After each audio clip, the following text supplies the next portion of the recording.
All right, so dodge and burn. You guys are going to use the same picture that you used for part 1B, what you used in Polar with the bright colors. So I have a different picture just for the sake of something different for you guys to look at. It opens sideways, so I'm just going to go to Image, Rotate to straighten it out for you. Okay?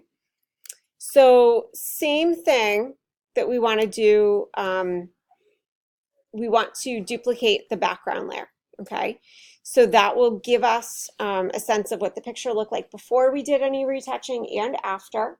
So we can delete the layer if we're not happy with what we've done, and we can easily see, you know, the changes that we've made.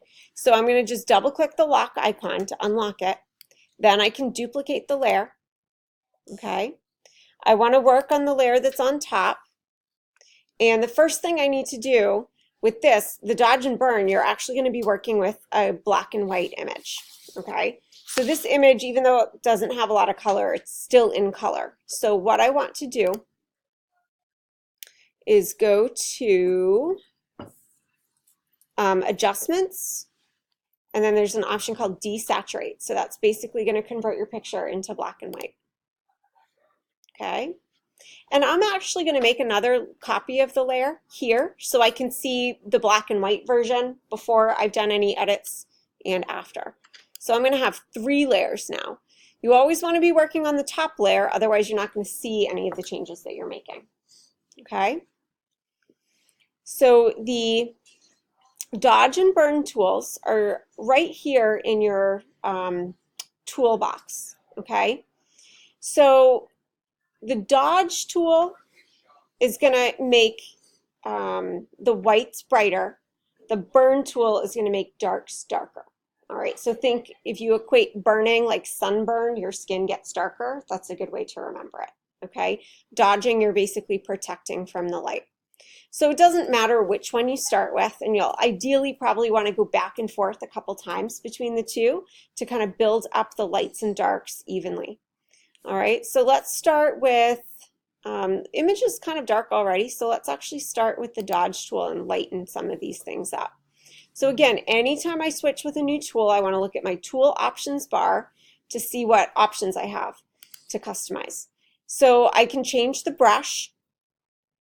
Again, it's always good when you're editing to work with a fuzzy edge brush. It will help the kind of edits blend in with the original.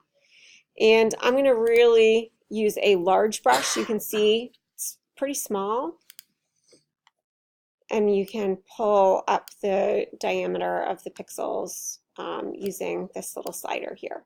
All right, so something about that size is good. You can also change the hardness down here. This would be the same for the clone stamp tool. I just didn't show you there. So if you want to make it really fuzzy or have a really crisp edge, okay? Now you can target shadows, midtones, or highlights with any of the dodge or burn tools. So a good place to start is probably midtones. That will look for those kind of grays that are kind of flat and not kind of, you know, not bright and not dark, and let you make those grays kind of darker or lighter depending on what tool you have. And then you want the exposure to be something around 50, something in the middle. If it's too high, the changes are going to look kind of unnatural. If it's too low, you're not going to see really much effect from your work. All right. So I've got my dodge tool. So again, I'm looking for kind of some of those grays that I might want to highlight. So thinking about where light's coming from, maybe I want, this is a picture from the Coliseum and it was kind of on an overcast day. Maybe I want to try to simulate what the light would look like if it were hitting some of these columns. So you can see I'm just clicking and dragging and kind of painting down and brightening up some of these areas. Do you kind of see that? I might want to try to brighten maybe some of these archways. So it's looking for all those medium kind of grays, and it's just lightening them. Kind of what would happen if I were in the dark room and kind of dodging these areas. Okay, so this can be a really good way to build emphasis and kind of take a picture that looks a little flat and boring and give it a little bit more drama. So you're, again, ideally going to want to switch back and forth between the dodge and the burn, so you're kind of working both ends at the same time. So I'm going to switch to my burn tool now. Again, I'm going to change the size to something too small. You're going to see the streakiness. So let's bump this up. That's probably a little too big. Maybe something like that is good. Okay. It's a nice medium fuzziness. I'm targeting the midtones here, and again, my exposure is around 50%. So now I'm going to look to see where I might want things to be darker. Maybe I want to really increase the shadow that's happening kind of underneath this overhang. Maybe I want to really increase that shadow there.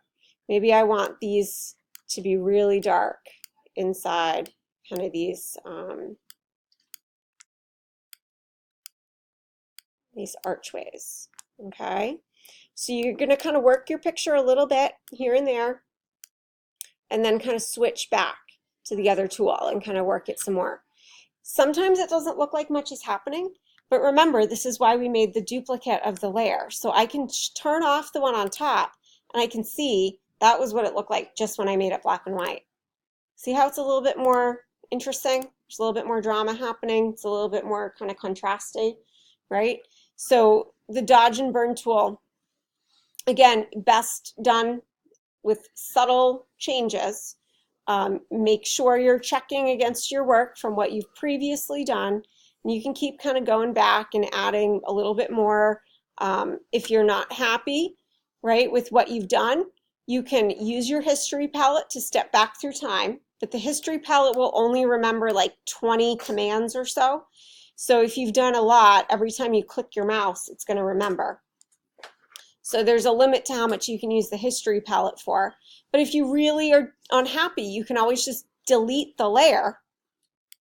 So you can take the layer and throw it in the trash can, and then you can kind of start over, right? So you don't have to, you don't lose the whole picture. You just delete the layer and then kind of start back from where you were happy. Okay? Make sense? Okay? Great.